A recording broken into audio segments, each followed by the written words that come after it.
Dinaran banyak mendapat pertanyaan dari pelanggan kapan kami bisa beri emas atau pindahkan emasnya ke sesama akun Dinaran. Pertanyaan ini cukup mengagetkan karena kami tidak terfikir sebelumnya. Misalnya, si A menjual motor, si B pembeli.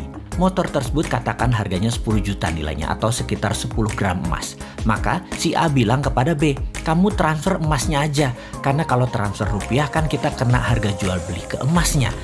Namun kalau transfer emasnya ya gramnya yang dipindahkan. Ada biaya transfer tapi kecil, bukannya 35 ribuan selisih jual beli dalam hal jual beli emas dan rupiah tadi, tetapi hanya 5.000 rupiah. Ya mending transfer emas atau beri emas pindah antar akun Dinaran. Dan tim IT pun langsung geber siang malam menambah fitur tersebut. Sekarang fitur tersebut tersedia.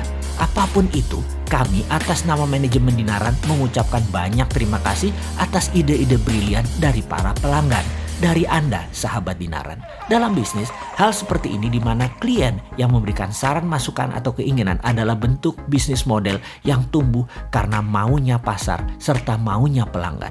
Untuk masukan dari pelanggan tersebut, di mana kami langsung action, sebenarnya kami meniru dari Google. Google menjadi besar karena Google selalu menerbitkan aplikasi beta atau fitur beta dari masukan kebutuhan pasar dan pelanggan, di mana kedepannya tumbuh bersama, diperbaiki bersama. Tidak heran, Google, nama perusahaan holdingnya adalah Alphabet, nilainya sudah mencapai 1.000 billion dolar atau 7 kali APBN Indonesia. Saya mengidolakan manajemen ala Google ini setelah di tahun 2012 saya berkunjung ke markas Google di Southeast Asia di Singapura, di mana saya mendapatkan pencerahan dari para Googlers.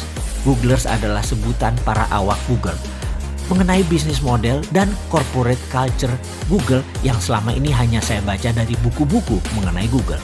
Exciting sekali karena bisnis model dan corporate culture Google sangat unik dan breakthrough.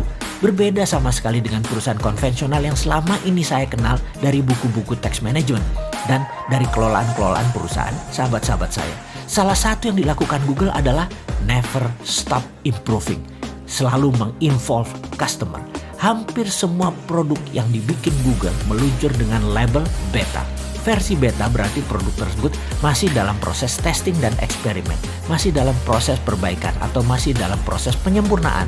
Cara seperti ini bertentangan dengan conventional wisdom yang berlaku sebelumnya, bahwa produk harus sempurna begitu meluncur di pasar. Inilah cara Google untuk mengatakan kepada konsumen, kami memang masih jauh dari sempurna. Marilah kita sempurnakan bersama-sama.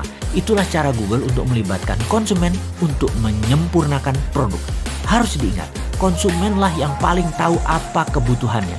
Karena itulah konsumenlah yang paling layak menyempurnakan produk yang dibutuhkannya.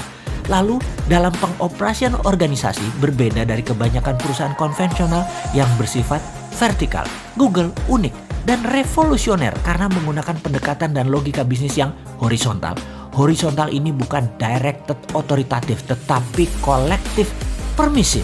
Tanpa malu, Dinaran memirror Google demi pelanggan mendapatkan apa yang mereka impikan. Dengan mengatakan produk kita memang masih jauh dari sempurna.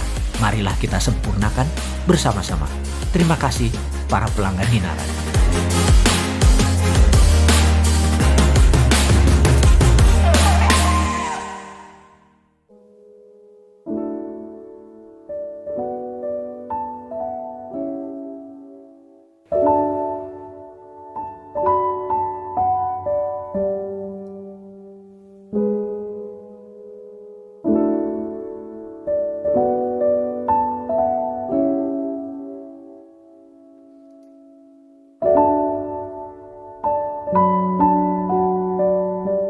Kemerdekaan ini tidaklah didapat dengan mudah.